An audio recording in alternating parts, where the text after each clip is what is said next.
My name is Dale Harrison, and I am 58 years old. I worked as a truck driver for 25 years, traveling across the country from California to Maine until I broke my back while loading a truck in Billings. It happened 3 years ago. I was lifting a heavy box. Something cracked in my lower back, and that was the end of my driving career. Now I live on disability in a house on the outskirts of Helena, Montana. It's a small two-story house that my wife Linda and I bought 30 years ago when the kids were still young. Linda died of cancer 4 years ago, and I've been living alone ever since. We have two children, our son Blake, 35, who works as an electrician, and our daughter Kira, 32. Blake is married to a good woman named Tessa, and they have two children, Colin and Emma. But there have always been problems with Kira, especially after she divorced her husband Mark 5 years ago. On that October morning when it all began, I woke up early, as usual. My back hurt. It always does when it rains. It was drizzling outside and leaves were falling from the trees, covering the yard with a yellow carpet. I drank my coffee in the kitchen and watched the news on TV, the same old political squabbles and economic problems. Then I decided to visit my younger sister Nora. She lived on the other side of town, in a small house next to the library where she had worked for 20 years. After her husband Jim died 6 months ago, Nora became very depressed, and I tried to visit her as often as possible. Jim was a good man. He worked as a mechanic in a car repair shop and loved fishing and baseball. He had a sudden heart attack right at work. Nora was having a hard time coping with the loss. They had been married for 28 years and had no children. Nora met me on the porch with a cup of coffee in her hands. She was wearing Jim's old plaid robe, which was too big for her thin frame. Her hair was uncombed, and she had dark circles under her eyes. She looked 10 years older than her 54. "Dale, I'm glad you came," she said quietly, her voice hoarse. "Come in. The coffee is fresh." We went into the kitchen. The house smelled musty and lonely. Unwashed dishes were scattered everywhere, and empty cans of canned food stood on the table. It was clear that Nora hardly ever cooked and ate whatever she could find. "Nora, are you eating properly?" I asked, sitting down at the table. "What's the point of cooking for one?" She shrugged and poured me some coffee from an old enamel pot. I open a can of soup and I'm full. Outside the window, a light rain was falling, and the maple leaves in her yard had already turned yellow and fallen. The yard was overgrown. Jim had always kept the lawn mowed, but now the grass was knee-high. Nora was silent for a long time, then sighed deeply. "You know, Dale, I thought I'd be used to it by now. It's been 6 months, but every morning I wake up and wait for Jim to bring me coffee in bed, like he always did. 30 years in a row, can you imagine? Every morning." I nodded. After Linda died, I also couldn't get used to the empty bed and the silence in the house for a long time. Even now, I sometimes turn over at night to hug her, and there's nothing there. "At least I can distract myself at the library," Nora continued, sipping her coffee in small sips. "People come in, I check out books, I keep the catalogs. But at home, the house feels like a stranger's now. It's too big for one person. I even turn on the TV just for the noise. I sit there in the evening, and the house is so quiet that my ears ring." She got up and poured me some more coffee. Her hands were shaking slightly. Her nerves were getting the better of her. "Yesterday, my neighbor, Mrs. Green, came by. She said she could hear me talking to myself. I hadn't even noticed. It turns out that I now talk to Jim out loud. I tell him how my day went, what happened at the library. Is that normal?" "It's normal," I said. "After Linda died, I talked to her too, for about 3 months. I asked her where she put the salt, complained about the weather. It'll pass." Nora sat back down and looked at me intently with her tired brown eyes. "How are the kids?" "Blake and Kira, I haven't seen them in a while. Blake's fine. He's got a lot of work, plenty of orders. Electricians are in high demand right now. They're rewiring everywhere, building new houses. The kids are growing up, going to school. Tessa is a good wife, a good homemaker. But Kira," I paused, not knowing how to explain. "I last saw her a month ago. She said she got a job as a cashier at the supermarket on Main Street." Nora sat back down and looked at me intently. She had the kind of look that people who have read a lot and seen a lot have. "Dale, what's wrong with her? You're talking about Kira in a strange way. Did something happen?" "Nothing special. She's just complicated. After her divorce from Mark, she completely lost her way. She'd find a job, then quit. She'd rent an apartment, then move out. She seemed unsettled. I didn't tell my sister about Kira's alcohol problems. Nora was already worried about her own grief. Why burden her with my problems too? Besides, Kira had really been holding it together for the last 2 years. She wasn't drinking, she was working, she had even started dating someone. The guy's name was Rick and he worked in a car repair shop. Nothing special, but at least he wasn't a drunk. What about Mark? Have you heard anything? Nora asked. Mark got married for the second time and moved to Denver. He and Kira didn't have any children, so there's no connection. And it's for the best. He was no picnic. Remember how he used to come to family dinners? Always dissatisfied with something, looking down on everyone. I remember. Kira was completely different when she was with him. She was kind of uptight and quiet. But as a child, she was so lively and cheerful. We sat at Nora's until lunchtime, talking about this and that, the weather, the neighbors, the news in town. Nora talked about the library, complaining that there were few readers left, that everyone was on the internet. Young people don't read at all, and the old people are dying one by one. The city administration says the library will soon be closed because it is unprofitable. What will I do then? Nora sighed. I've been working there for 20 years. I don't know how to do anything else. Who will hire me at 54? We'll think of something, I reassured her. Maybe you can get a job with you. As a librarian's assistant or a cleaner. The main thing is not to sit at home alone. I listened and thought that she really needed someone to talk to. Loneliness kills people just as badly as illness. I've seen people like that. After the death of their spouse, they give up on themselves after a month or two. It's as if life loses its meaning. Around noon, I got ready to go home. Nora walked me to my car, standing on the porch in the same robe, small and lost. Dale, come by more often, she asked. Otherwise, I'll go completely wild. Okay, don't worry. And you try to take care of yourself, cook properly, clean the house. Jim wouldn't want you to live like this. I got home around 3 in the afternoon. I turned on the TV and watched the news. The same old problems with the economy, some scandal in the state government. Then I decided to make something for dinner. Blake promised to come over with his family in the evening.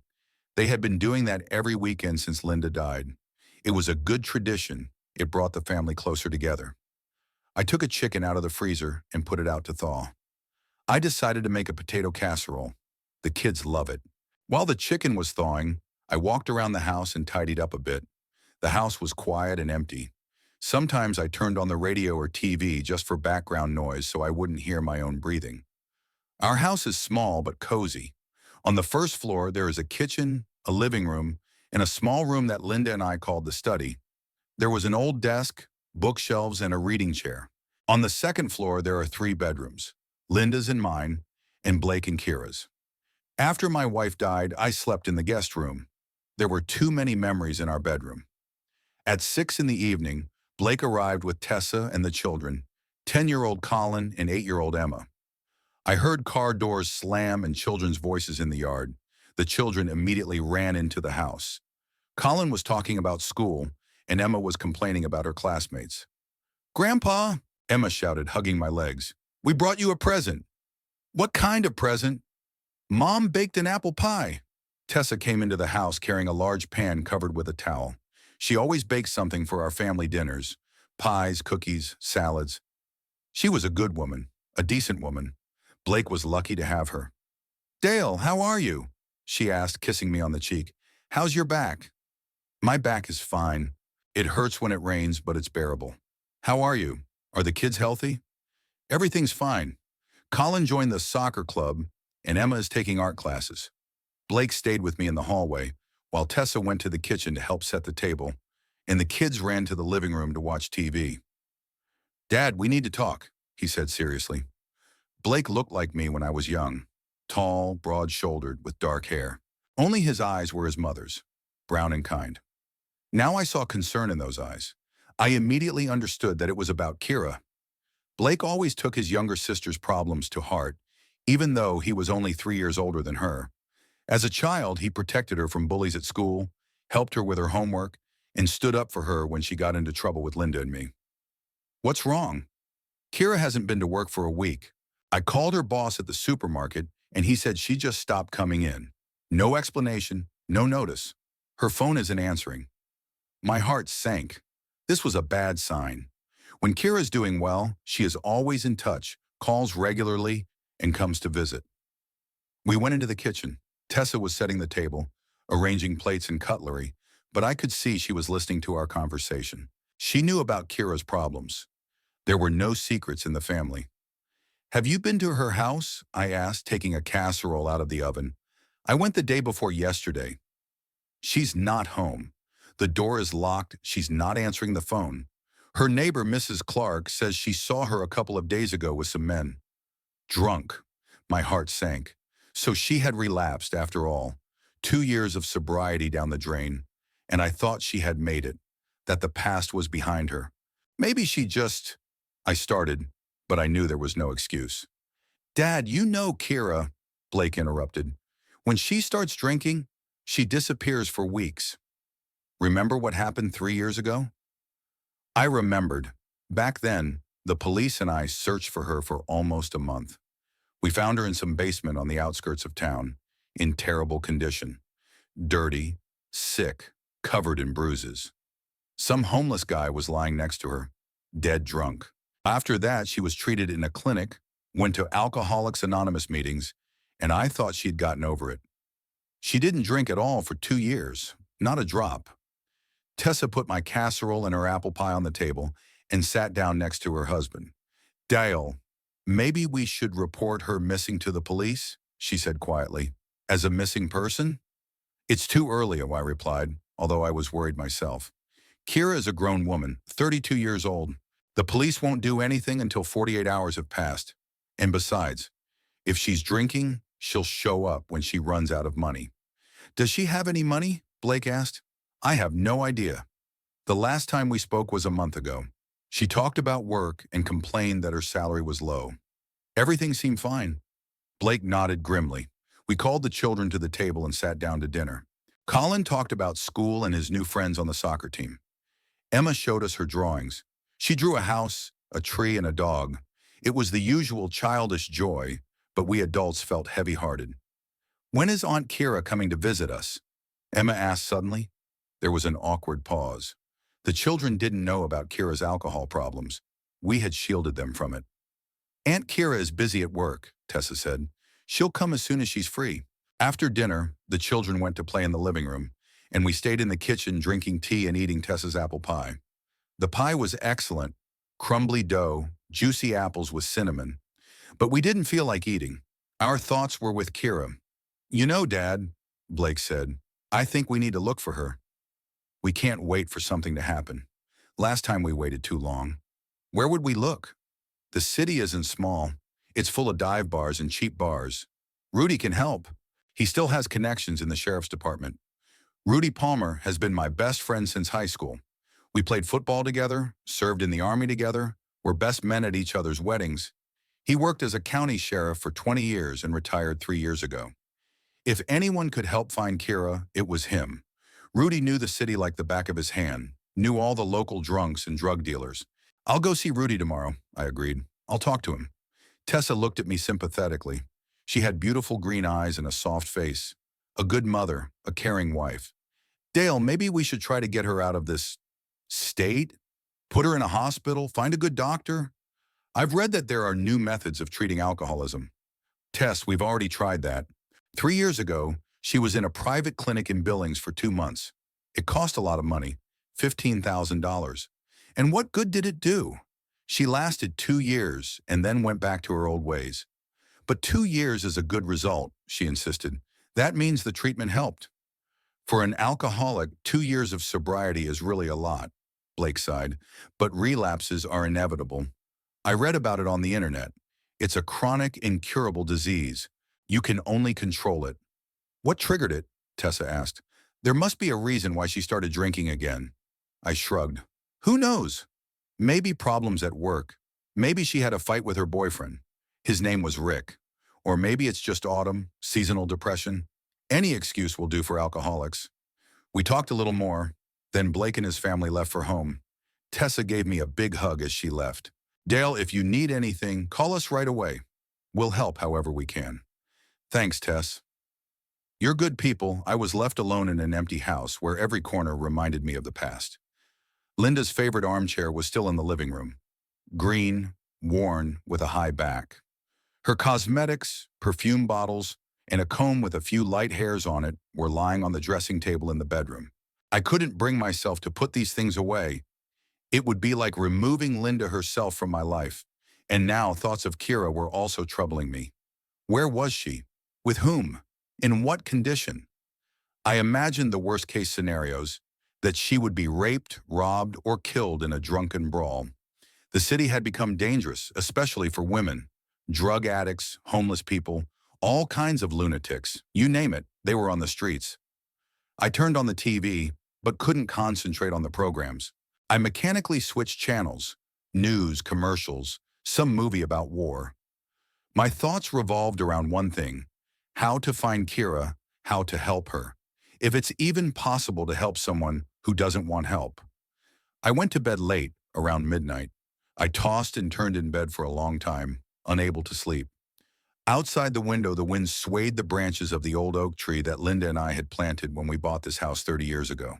Back then, it was a thin twig, but now it's a huge tree. Back then, it seemed like we had our whole lives ahead of us, that our children would grow up happy and successful, that we would grow old together with my wife. But things turned out differently. Blake, of course, turned out well. Hardworking, family-oriented, reliable. The right principles, the right friends, the right wife. But with Kira, something went wrong when she was a teenager. Maybe Linda and I made a mistake somewhere. Maybe we were too strict or, on the contrary, too soft. Maybe our divorce had an impact. Although no, Linda and I never divorced. Maybe it was just fate. Now it doesn't matter what the cause was. Only one thing matters: finding my daughter and trying to help her if she wants it. And if she doesn't, well, you can't save anyone against their will. The next morning, I woke up with a heavy head and back pain. I tossed and turned all night, thinking about Kira, imagining the worst-case scenarios. At 7:30, I got up, drank some coffee, and immediately drove to Rudy's. Rudy lived in a small house on the other side of town, near the railroad tracks. The house was old but well kept. Rudy had always been a stickler for detail, even in retirement. I saw his car, an old Ford pickup, in the driveway, so he was home. Rudy opened the door in his bathrobe and slippers, a cup of coffee in his hand. He looked pretty good for a 61-year-old. Neatly trimmed gray hair, a small beard, lively gray eyes. Only his belly had appeared, the effects of retirement and beer in the evenings. "Dale, you're early today. What's going on? Can I come in? We need to talk." "Sure, come in. Would you like some coffee?" We went into the kitchen. Rudy's place was military-style neat. Everything in its place, the dishes perfectly clean, the newspapers stacked neatly. His wife Debbie had died 5 years ago, and they had no children, so he lived alone. "Kira's missing," I said without preamble. Rudy put a cup of coffee in front of me and sat down opposite me. His face became serious. "Drinking again?" "Looks like it. She hasn't been to work in a week, and neighbors have seen her drunk with some guys." "Damn," Rudy rubbed his chin, "and I thought she had quit for good." "She lasted 2 years. That's what I thought." "Rudy, I need your help. You know the city. You have connections. Where should I look for her?" Rudy thought for a moment, sipping his coffee in small sips. "There are a few places where people like her usually hang out. The Red Dog Bar on the outskirts, a dive in an old warehouse near the elevator, a couple of abandoned houses in the industrial zone. Let's start with the bars, then we'll see about the rest." "Will you come with me?" "Are you even asking?" "Of course I'll come." Half an hour later, we were driving through the city in my pickup truck. Rudy sat next to me, studying the list of addresses he had jotted down on a piece of paper. Over the years as sheriff, he had learned all the seedy places in Helena, knew every bar and den. "Let's start with the Red Dog," he said. "That's where the drunks from all over town usually hang out. The bar owner, Vin Morgan, is an old acquaintance of mine. If Kira was there, he knows the Red Dog Bar was located in the industrial part of town, in an old brick building with no sign. Only a small red neon light in the shape of a dog hung above the entrance. The place was notorious for fights, stabbings, and drug dealing. Rudy had it shut down several times by court order, but it would reopen a month or two later. We went inside. It was still morning, but there were already several customers sitting at the bar, mostly homeless people and chronic alcoholics. It smelled of stale beer, cigarettes, and something sour. Behind the bar stood a fat man with tattoos on his arms. It was Vin Morgan. "Oh, Sheriff Palmer," he grinned. "Long time no see. How's retirement?" "Fine, Vin. I need some information. Have you seen a young woman, 32 years old, red hair, medium height?" "Last name Harrison, first name Kira." Vin thought for a moment, wiping a glass with a dirty rag. "Harrison. Oh, is that Dale's daughter?" He nodded in my direction. "I saw her a couple of days ago. She was here with some guy, both of them drunk as skunks. They drank, made a scene, and left." "Where did they go? Who was she with?" "No idea. The guy was a stranger, about 40, bearded, dirty, probably some kind of bum." "Has she been back?" "No. Why, is there a problem?" "None of your business," Rudy snapped. "If you see her, call me right away." We left the bar. Our next stop was an old warehouse next to the elevator. The warehouse hadn't been in use for a long time, but drug addicts and alcoholics gathered in the basement. It was a dangerous place, and I understood why Rudy had brought his gun.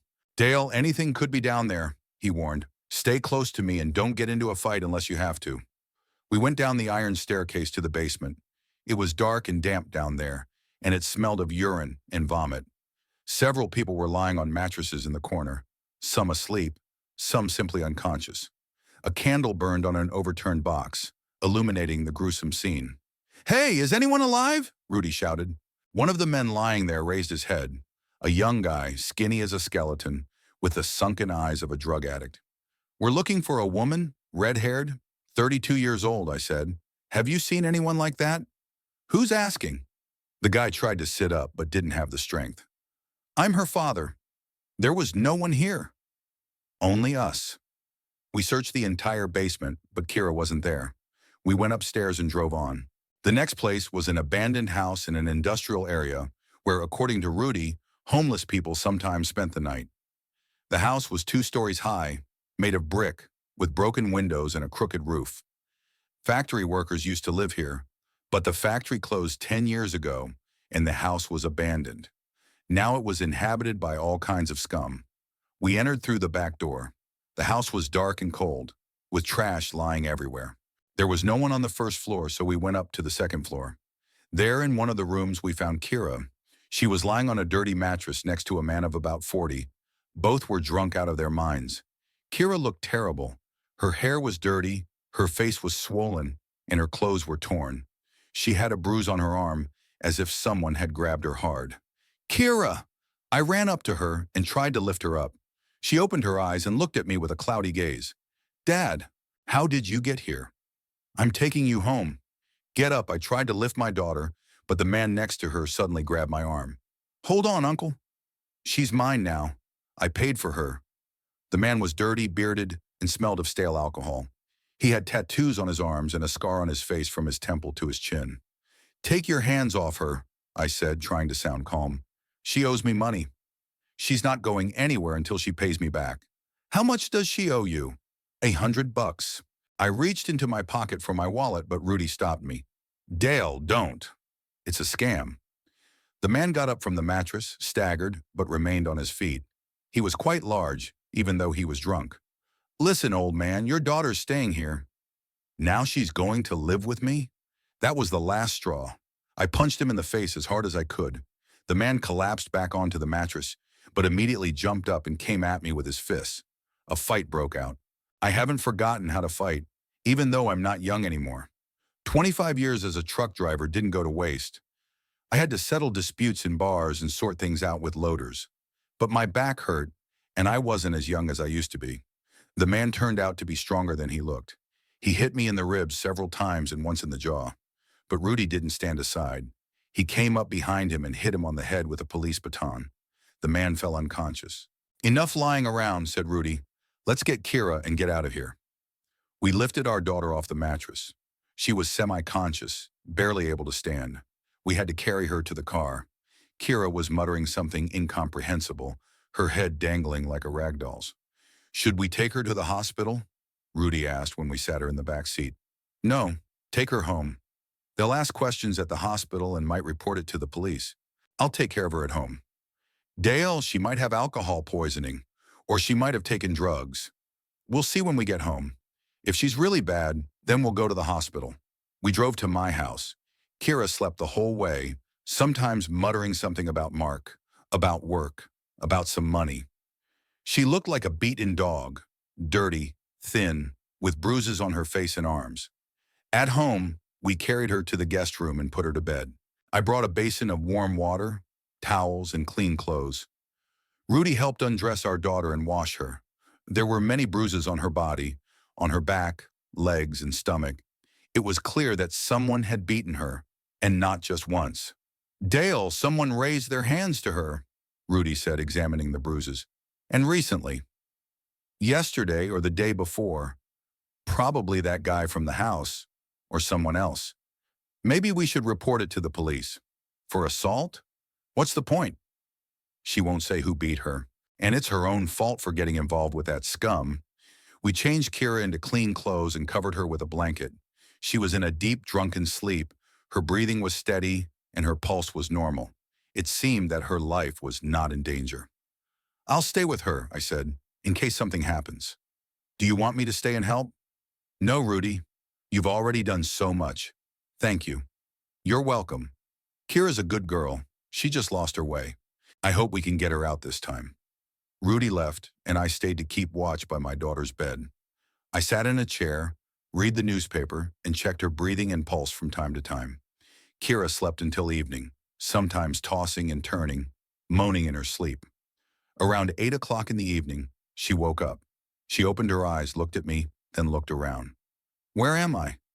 At home. At my place. How did I get here? Rudy and I found you in that dive and brought you here. Kira tried to sit up in bed, but her head spun, and she lay back down.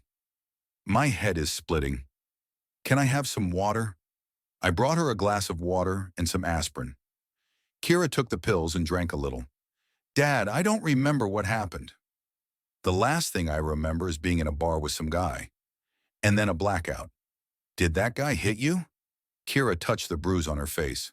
I don't know. Maybe. Everything's a blur. Kira, why did you start drinking again? You held out for 2 years. My daughter turned away toward the wall. I don't know, Dad. I just got tired of everything. My job sucks. I make peanuts. I have no friends. I met Rick at the bar. We had a few drinks to cheer ourselves up. And then I couldn't stop. Where is Rick now? No idea. Probably at home. He's a good guy. He just likes to drink too. I didn't argue. I knew that in her condition, she wouldn't understand anything anyway. I had to wait until she was completely sober before we could have a serious conversation. Get some rest. We'll talk tomorrow. Dad, I'm hungry. I'll bring you some soup. I heated up some chicken soup and brought it to my daughter in bed. She ate slowly, with difficulty, her hands shaking. It was clear that her body was severely depleted. How many days have you not eaten properly? I don't remember. 3 days probably, or 4. After dinner, Kira fell asleep again. I sat next to her for a while, thinking about what to do next. More treatment, more hospital stays, more hopes and disappointments. How much more could she take? But there was no other way. Kira was my daughter, and I couldn't abandon her, no matter how many times she relapsed. Maybe this time it would work out. Maybe she would realize that she had gone too far. Maybe there was a way to save her. Late in the evening, I went to bed in my room, but I couldn't fall asleep for a long time. The house was quiet except for the sound of my daughter tossing and turning in the next room. Tomorrow, a new attempt to pull her out of this hell would begin. Would it work this time? The next few days were a real test. Kira was going through withdrawal, and it was scary to watch. She lay in bed, shaking, sweating, nauseous every half hour. Her temperature rose to 39 degrees and then dropped sharply. Her hands shook so much that she couldn't hold a glass of water. I didn't leave her side, feeding her with great effort, giving her medicine, changing her towels. On the first night, she hardly slept, tossing and turning in bed. delirious. She called out names, asked her late mother for forgiveness, and cried. Several times I thought about taking her to the hospital, but she begged me not to. Dad, please don't take me to the hospital. I'll be fine at home. It's easier with you here. On the third day, she started to feel better. Kira was able to get out of bed, take a shower, and eat normally. The tremors in her hands had almost disappeared, and her temperature had returned to normal. She sat in the kitchen in her old robe, sipping tea. "How are you feeling?" I asked. "Better. My head isn't splitting anymore. Just terribly weak. It will pass. The main thing is to stop drinking." Kira nodded, but there was such sadness in her eyes that my heart ached. Blake arrived that same day. I had been calling him every day to tell him how Kira was doing. He was worried and wanted to come earlier, but I asked him to wait until the acute phase had passed. Blake entered the house with a serious expression on his face. Kira was sitting on the sofa in the living room, wrapped in a blanket. She looked better than she had 3 days ago, but she was still pale and thin. "Hi, Kira," he said, sitting down next to her. "Hi, Blake. I'm sorry you're worried about me. Don't apologize. The main thing is that you're alive and home." I made coffee and we sat down at the kitchen table. Blake was silent for a long time, then looked at his sister. "Kira, what happened? Why did you start drinking again? You held out for 2 years." Kira wrapped her arms around her cup of tea and stared at the table. "I don't know, Blake. It just all built up. My boss was bullying me at work. My pay was late. Rick, we had a fight. He said I was boring, that I wasn't interesting when I was sober. And then there's autumn, the rain. I went out to a bar one evening and ran into some old friends. I decided to have a glass of wine to lift my spirits. And then, I don't remember how it all started." "One glass," Blake shook his head. "Kira, you know there's no such thing as one glass for you. It's either no drinking at all or binge drinking." "I know," she wiped her eyes with her robe sleeve. "I thought I could control it." 2 years have passed. It seemed like the disease had receded. Alcoholism doesn't recede. It just quietens down and then rears its head again. You know that I listened to their conversation and thought about how many times we had already discussed this. After every relapse, the same words, the same promises. But what could I do? I couldn't abandon my daughter, and it was becoming increasingly difficult to believe her words.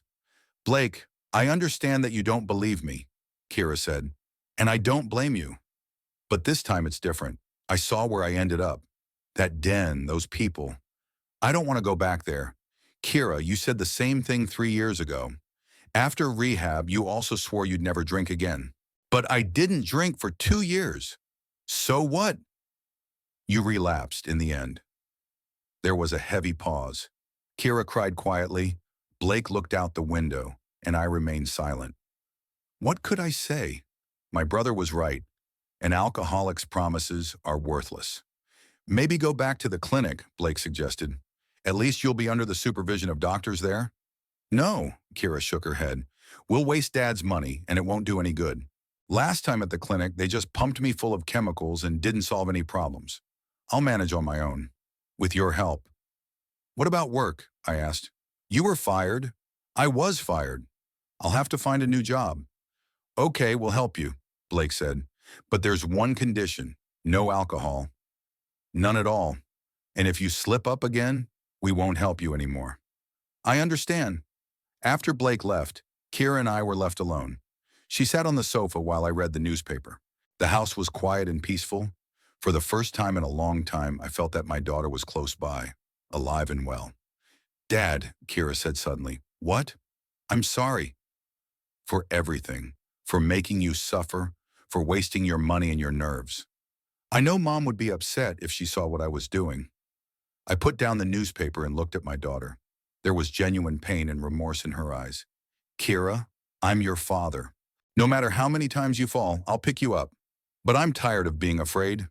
Tired of thinking every day that you're dying somewhere in a dive bar." "It won't happen again, Dad." "I swear, you've sworn before." "But now I mean it." I realized that if I didn't stop now, I would die. Sooner or later, I would die. From alcohol, from a fight in a dive bar. "I don't want to die, Dad." I hugged my daughter and she cried on my shoulder. She cried for a long time, sobbing as if she were crying out all the pain and despair of the last few weeks. All right, I said, I'll believe you one more time. But remember, this is your last chance. The next few days were spent rebuilding Karina's life. First, we had to find her a job. The supermarket wouldn't take her back. They knew about her problems. We had to look for something else. I called all my acquaintances and asked my neighbors. It turned out that the laundromat on Central Street needed an employee. The job was simple. Take clothes from customers, sort them, and return them when they were ready. The pay was low, but it would do for a start. Is that okay with you? I asked Karina. Of course. I'm ready for any job, as long as it's honest. We went to the laundry to meet the owner. Her name was Betty Cole, a woman in her 50s, overweight, with a kind face. She had been running the laundry for 15 years, working mainly with local residents. Is she responsible? She asked, looking at Kira. Very responsible, I assured her. She was just sick, but now she's healthy. Okay, let's give it a try. The salary is $1,200 a month. Working hours are from 8 to 6, and Sundays are off. That's fine with me, said Kira. Then start tomorrow. Now we had to solve the housing problem. Kira couldn't live in my house permanently. She needed her independence, but she didn't have the money to rent an apartment yet. Dad, let me live with you for now, she suggested. I'll work for a month or two, save up some money, and then I'll rent something. No, I said firmly. You need to live on your own. You won't learn to be independent under my supervision. I found a small one-room apartment in an old building next to a laundromat. The apartment was simple, a room, a kitchen, and a shower. The furniture was old but in good condition. The rent was $1,000 a month plus utilities. That's expensive, Kira said, looking around the apartment. I'll pay for the first 3 months, I decided. After that, you'll pay yourself. Dad, I can't take that much from you. You can. It's an investment in your future. We signed the lease and paid the deposit. Then we went to buy Kira some clothes. She had almost nothing left. Some of her things had been lost during her binge, and some had been ruined. At the store, I bought her some simple work clothes, jeans, shirts, a sweater, and a jacket. Nothing expensive, but everything was new and neat. Kira tried on the clothes like a child, delighted with every purchase.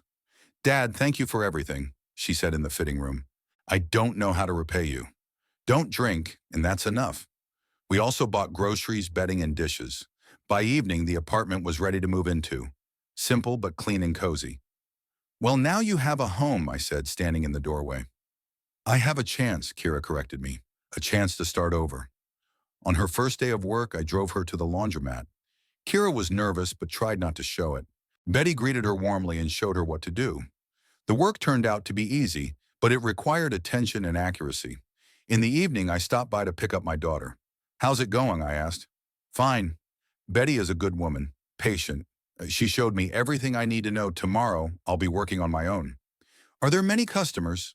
Quite a few, mostly local residents, elderly people.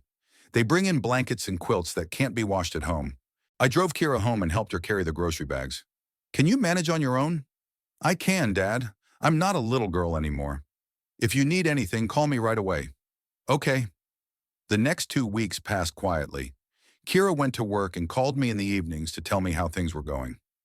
Betty was happy with her new employee. Kira turned out to be punctual and diligent. On weekends, my daughter came to my place for lunch. We cooked together, watched TV, and talked. She looked better. Her cheeks were rosy, her eyes were clear, and her hands had stopped shaking. How are things in the apartment? I asked. Everything's fine. The neighbors are quiet, it's warm, and there's hot water. What else do you need? Don't you ever feel lonely? Sometimes. But better loneliness than bad company. I was proud of my daughter. It seemed that this time everything was working out. Work, apartment, normal life. Maybe the worst was behind her. A month later, Kira received her first paycheck. She came to me that same day, happy and excited. Dad, look, she said, showing me an envelope with money. I earned this myself. Honestly earned it. Well done. Now you're an independent woman. Dad, take half. For the apartment, for clothes, for everything. No, don't. Spend it on yourself. Buy something for the house. For pleasure. Then I'll make you dinner. At my place. Come tomorrow evening. The next day I went to visit Kira. She made roast chicken with potatoes, salad, and baked an apple pie. The apartment was clean and cozy, with potted flowers everywhere. "Where did you get the flowers, Honor?" I asked. "I bought them at the market. I want my home to be beautiful." We had dinner by candlelight and talked about work and plans for the future. Kira told me about her laundry customers and laughed at funny stories. For the first time in a long time, she looked truly happy. "You know, Dad," she said over tea, "I've realized something. Happiness isn't in alcohol. Happiness is in simple things. In work, in home, in the love of your loved ones." "You're right. I won't drink anymore. Not a drop. I promise you." "I believe you," I said, although deep down I still had my doubts. But so far everything was going well. Kira was working, paying for her apartment, living a normal life. The first month of her independent life passed without any setbacks. Maybe this time it would really work out. 2 months passed quickly and calmly. Kira worked at the laundromat, paid her rent on time, and called me regularly. She came to visit on weekends. We cooked dinner, watched TV, and talked about everyday things. She looked healthy and happy, had gained a little weight, and her eyes were clear. I was starting to believe that this time it had worked out. Betty from the laundry praised Kira, saying that she was a responsible worker, that the customers loved her, and that there were no problems. She even raised her salary a little, to $1,400. Kira was happy and planned to save money and buy a car. "Dad, can you believe I haven't had a drink in 6 months?" she said one Sunday as we sat in the kitchen drinking tea. "I think I've finally done it." "Don't say finally," I said cautiously. "Just keep it up." "You still don't believe me." "I believe you. But I know that alcoholism is an insidious disease. It can lie dormant for years and then reappear. That won't happen to me. I've seen where it leads." "Never again," I nodded, although deep down I remained cautious. I'd heard those words too many times. Blake also became calmer. At first he called me every week, asked about Kira, and talked to her himself. Gradually his anxiety subsided, and he stopped constantly monitoring his sister. "Maybe she really is recovered," he said one day. "People do pull themselves together sometimes." "Maybe," I agreed, not wanting to spoil his optimism. In mid-November, my birthday was approaching, the 23rd. I was turning 59. Blake suggested celebrating at my house, inviting relatives and friends. "Dad, it's been a long time since we've had a proper family celebration. Kira's healthy now, so we can all get together."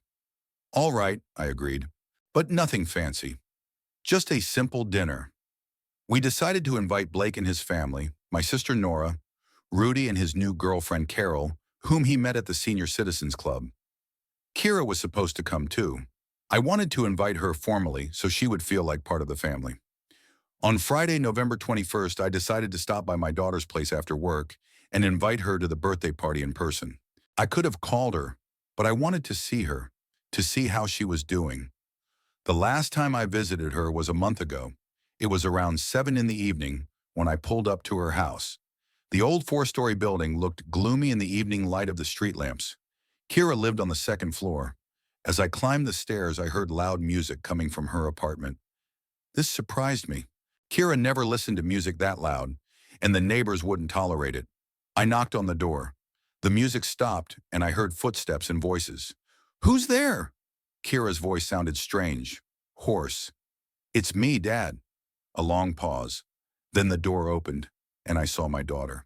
She was drunk. Her eyes were cloudy, her face was red, her hair was tousled. She was wearing a dirty t-shirt and jeans. "Dad? Why are you here?" "I wanted to invite you to my birthday party," I said, feeling my heart sink. Behind Kira, I saw the apartment. There were bottles on the table, vodka, beer, wine, cigarette butts, empty cans, and food scraps were scattered everywhere. 3 men I didn't know were sitting on the couch. They were all drunk and looked at me with curiosity and aggression. "Kira, what's going on?" I asked quietly. "Nothing special. Some friends came over. We're celebrating." "What are you celebrating?" "Just Friday." I entered the apartment without waiting for an invitation. The 3 men got up from the sofa. One was about 40 with a beard and tattoos on his arms. The second was younger, thin, with metal teeth. The third was older than the others, fat, bald, wearing a dirty shirt. "Who's this visiting us?" asked the bearded man, swaying on his feet. "This is my father," said Kira. "Oh, Daddy," laughed the thin man. "Kira, you didn't say your dad was so serious." "Leave," I said, looking at them. "Excuse me?" The bearded man took a step toward me. I said, "Leave my daughter's apartment. Your daughter invited us. We are guests." "Kira," I turned to my daughter, "explain to me what's going on." She avoided my gaze, fiddling with the edge of her t-shirt. "Dad, don't make a mountain out of a molehill." "We just had a few drinks." "A few?" I pointed to the table. "There are 3 bottles of vodka there." "Okay, we drank a lot. But that doesn't mean I'm drinking again. I just relaxed once." "Once? Kira, you know there's no such thing as once for you." The fat man hiccuped loudly and said, "Hey, old man, don't bother the girl. She's an adult. She decides what to do." "Shut up," I said without turning to him. "What?" He stood up, staggering. "Dad, please don't make a scene," Kira asked. "The guys will be leaving soon." "What fuss?" laughed the bearded man. "We're sitting here peacefully, not bothering anyone. And then this old man shows up and tells everyone what to do." I took out my phone and started dialing Rudy's number. "What are you doing?" asked Kira. "Calling for help. These guys won't leave on their own." The bearded man tried to grab my phone, but I managed to pull my hand away. Rudy answered on the first ring. "Dale? What's going on?" "Rudy, come quickly." "Kira's drinking again, and there are some guys in her apartment. Do you remember the address?" "I remember. I'm on my way." I hung up and dialed Blake's number. "Dad?" My son's voice sounded surprised. "Blake, come to Kira's place, right away. She's lost it." "What? How has she lost it?" "I'll explain later. Just come quickly." Meanwhile, the 3 men became more aggressive. They surrounded me, and the bearded one pushed me in the shoulder. "Hey, old man, get out of here." "Kira invited us, not you." "I'm not going anywhere without my daughter." "Your daughter is staying with us." "She's having fun with us, right, Kira?" Kira stood by the wall, drunk and confused. Her face showed a mixture of shame and fear. "Dad, go home. I'll come tomorrow and explain everything." "Tomorrow?" "Kira, look at yourself. You promised." "I slipped up once. It happens." "Once?" I pointed to the table. "How many days have you been drinking?" "3 days," she said quietly. 3 days, and you didn't go to work?" "I said I was sick." The fat man came closer, reeking of alcohol and sweat. "Grandpa, you're annoying. Go home while you're still in one piece." "Or what?" "Or I'll punch you in your old face." He swung at me, but I managed to dodge him. In my youth, working as a truck driver, I had fought many times in bars and parking lots. I still had the skills. I punched the fat man in the stomach, and he doubled over, gasping for breath. But then 2 others jumped on me. The bearded one tried to grab me by the throat, while the skinny one punched me in the back. A fight broke out. It was difficult for me. My age and bad back were taking their toll. But anger gave me strength. These bastards were getting my daughter drunk and corrupting her. "Dad, stop!" Kira shouted. The bearded man turned out to be stronger than the others. He knocked me to the floor and started to choke me. I tried to break free, but I didn't have enough strength. My vision darkened. Then Rudy burst into the apartment. He immediately assessed the situation, grabbed a baton, and hit the bearded man on the head. He fell to the floor unconscious. "Dale, are you okay?" "I'm fine," I said, getting up, breathing heavily. The skinny and fat guys were scared and pressed themselves against the wall. "We didn't do anything wrong," stammered the skinny one. "We were just visiting." "Get out of here," said Rudy. "Quickly." They grabbed the bearded man by the arms and dragged him to the exit, but the fat man stopped at the door. "Kirka, we'll come back tomorrow. You still have another bottle?" "No one is coming back," I said. "Who are you to forbid it?" "I'm her father." "Father," the fat man spat on the floor. "Your daughter is a grown woman. If she wants to drink with us, she will drink." Something inside me snapped. All the pain of the last few months, all the hopes and disappointments turned into blind rage. I grabbed the fat man by the chest and dragged him to the window. "Dad, what are you doing?" Kira screamed. I didn't hear her. I opened the window and pushed the man out. He fell into the yard from the second floor, screaming loudly. Then it went quiet. My God, whispered Rudy. Dale, what have you done? I went to the window and looked down. The fat man was lying on the grass, moaning, but moving. So he was alive. Get out, I said to the skinny one, and don't come back here. He nodded and quickly ran out of the apartment. The bearded man also came to his senses, got up, and staggered toward the exit. Bitches, he muttered. Fucking cops. When they left, silence fell over the apartment. Kira sat on the sofa, crying. Rudy stood by the window, looking out into the courtyard. The fat guy got up and is limping to his car, he said. He's alive. At that moment, Blake ran into the apartment. His face was white as a sheet. What happened here? Some guy was lying downstairs, now he's gone somewhere. Kira started drinking again, I said quietly. She's been drinking with these thugs for 3 days. Blake looked at his sister, then at the trashed apartment, the overturned table, broken bottles, blood on the floor. Kira, what are you doing? Blake, I didn't mean to. I just ran into some old friends and they invited me out for a drink. I thought I could control it. Control it? Blake sat down next to her. Kira, look at yourself. Look at what you've done. I know, I understand everything, but I can't stop, she cried, rocking back and forth. She looked pathetic, dirty, drunk, broken. I sat down in a chair, feeling my strength drain away. All the anger was gone, leaving only endless fatigue. Why, Kira? I asked. Why are you doing this? I don't know, Dad. Honestly, I don't know. Everything was fine. My job, my apartment, and then I met Danny, the bearded one. He said he missed me and suggested we have a drink to celebrate. I refused, but he insisted. He said 1 glass of beer wouldn't hurt. 1 glass, Blake repeated bitterly. And where was that 1 glass? Then he brought his friends over. He said they had some good vodka. I tried to kick them out, but they wouldn't leave. And then I wanted to drink myself. I wanted to forget what? Everything. My job at this stupid laundry, my loneliness, the fact that life has passed me by. Kira stood up, staggered, and grabbed the wall. I'm 32 years old, and what do I have? A job that pays peanuts, a rented apartment, no one around. All my friends are either married, drunk, or dead. And me? Will I be washing other people's sheets until I'm old? You could find another job, study, meet a good person, Blake said. What should I study?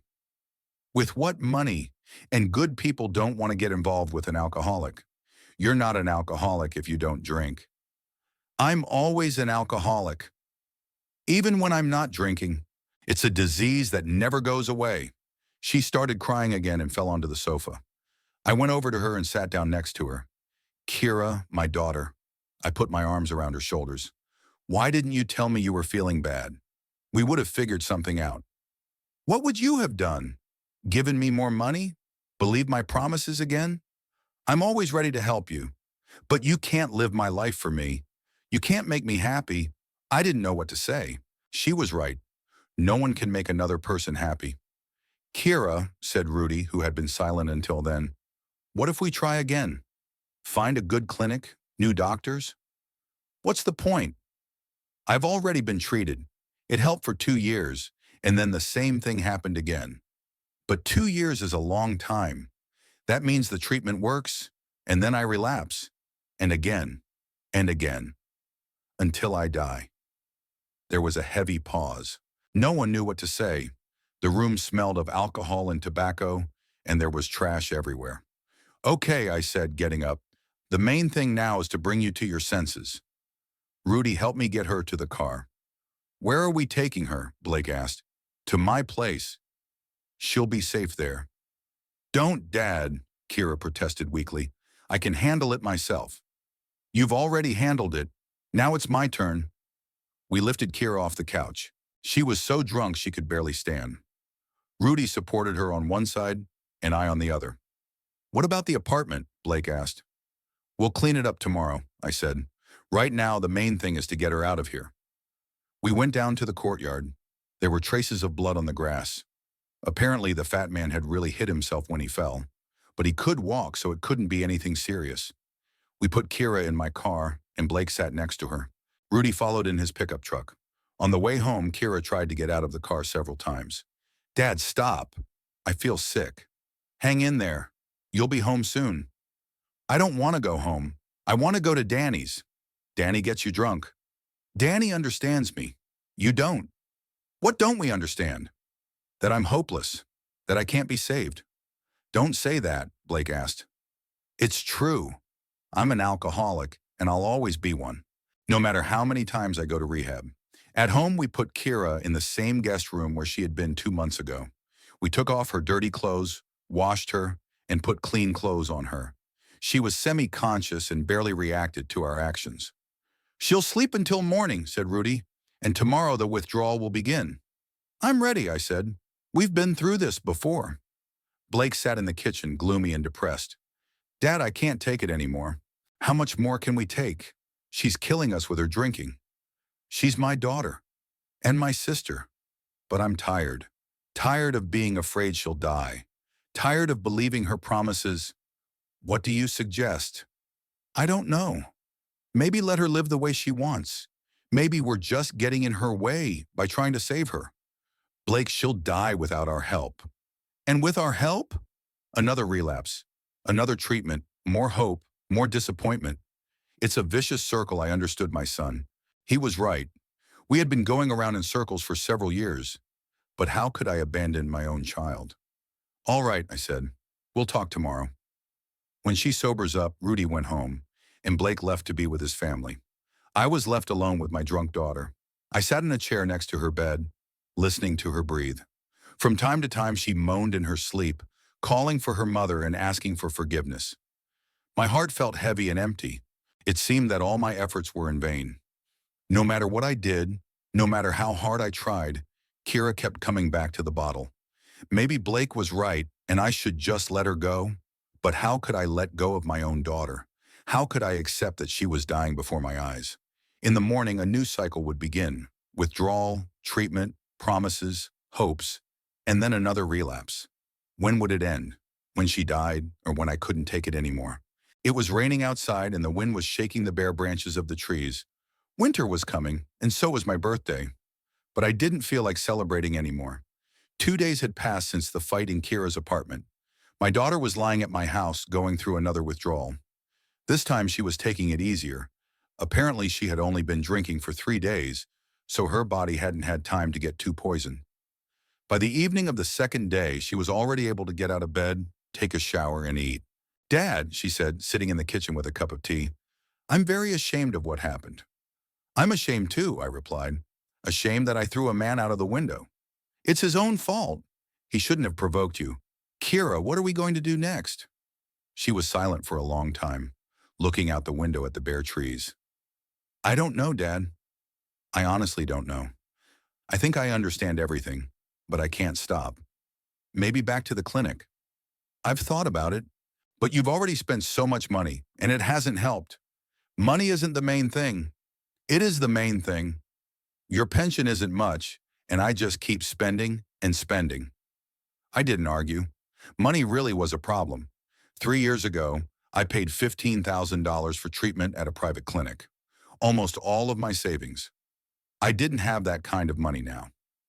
Okay, I said. The main thing now is to live until my birthday. The day after tomorrow is Sunday and we're having guests. You're coming, right? Of course I'm coming, and I'll behave myself, I promise. My birthday, November 23rd, fell on a Sunday. From the morning I was preparing for the guests, buying groceries, cleaning the house, preparing food. Kira helped me, looking normal, her hands not shaking. Who's coming? She asked, cutting vegetables for the salad. Blake and his family, Aunt Nora, Rudy and his girlfriend. And you. Is Blake still angry with me? He's not angry. He's upset. I see. He's doing everything right, and I'm just causing problems. There was bitterness in her voice, but I decided not to pursue the subject. A birthday is not the time for difficult conversations. By 4 o'clock, the guests began to arrive. Nora was the first to arrive. She looked better than she had a month ago. Her hair was done, she was wearing makeup, and she had a new dress. Happy birthday, Dale! She hugged me and handed me a gift.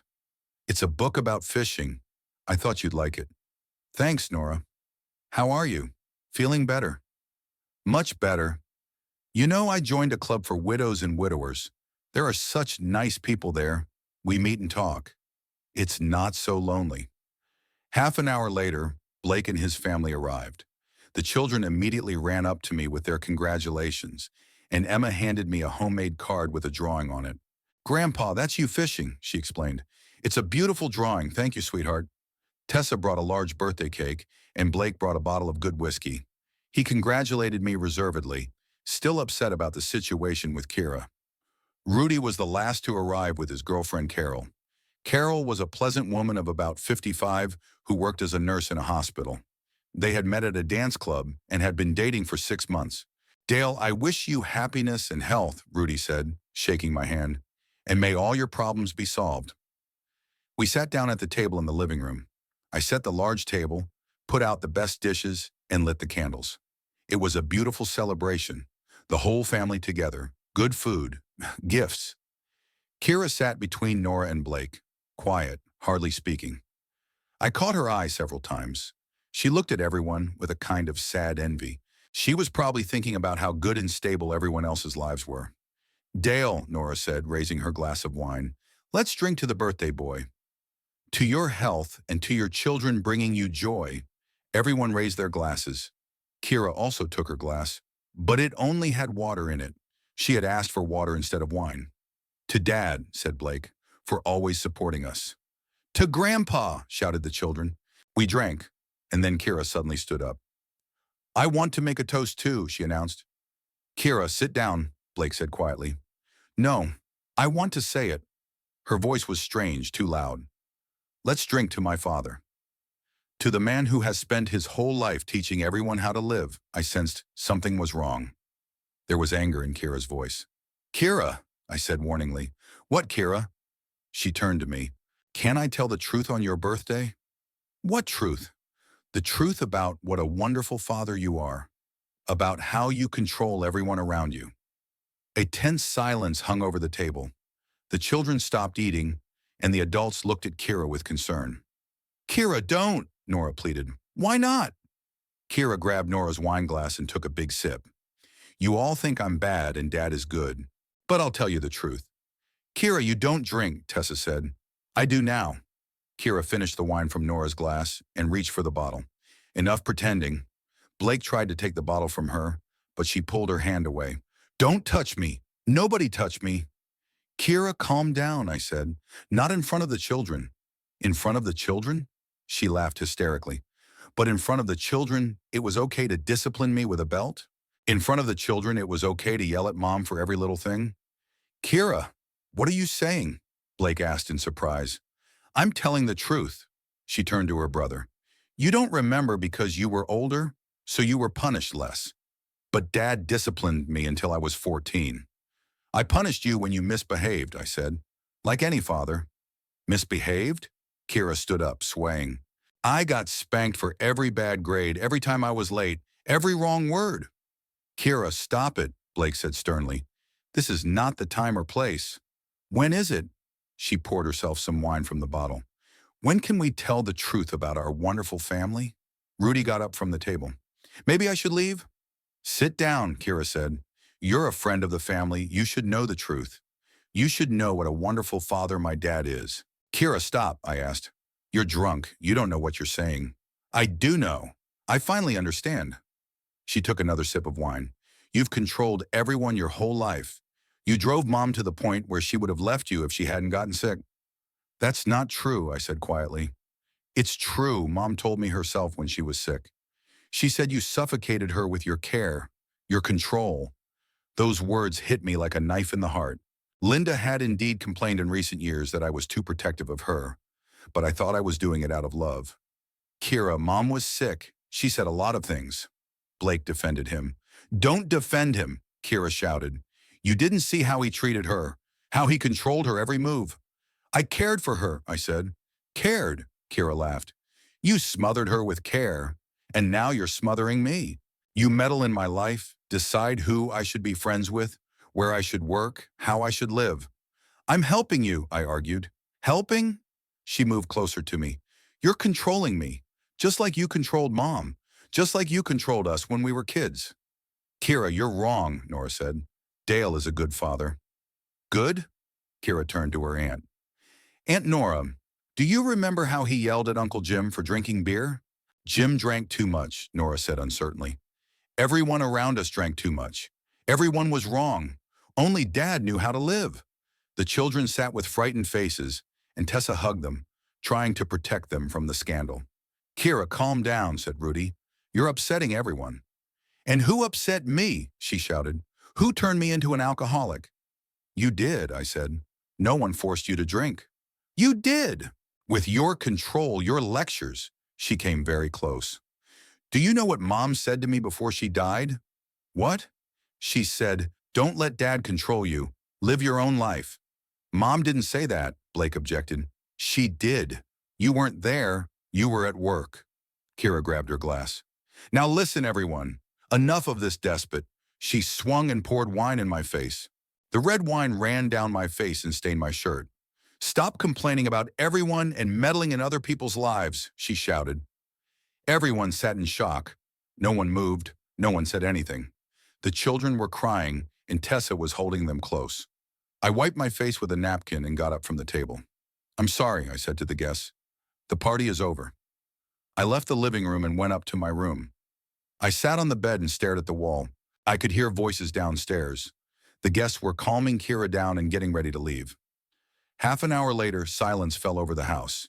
Kira had apparently left with everyone else. I didn't care. I sat in my room for a long time, thinking about my daughter's words. Maybe she was right. Maybe I really did control the family too much. Linda sometimes complained that I didn't give her any breathing room, but I thought I was taking care of her. Late in the evening, there was a knock on my door. Blake came in. Dad, how are you? Fine. Kira left. She said she's not coming back. Let her go. Dad, don't take her words to heart. She was drunk. She didn't know what she was saying. Maybe she knew exactly what she was saying. What do you mean? Maybe I really do control everyone. I drove your mother away. I nag you with my advice. I try to change Kira. Dad, you care about us. That's normal. Normal? I looked at my son. Then why is Kira drinking herself to death? Why has Mom been unhappy these last few years? Mom had cancer. Of course she was unhappy. Not just because of cancer, Blake. Kira's right. I controlled too much. Blake sat down next to me on the bed. Dad, even if that's true, what should we do now? Abandon Kira to her fate? I don't know. I'm tired, son. Tired of fighting her alcoholism.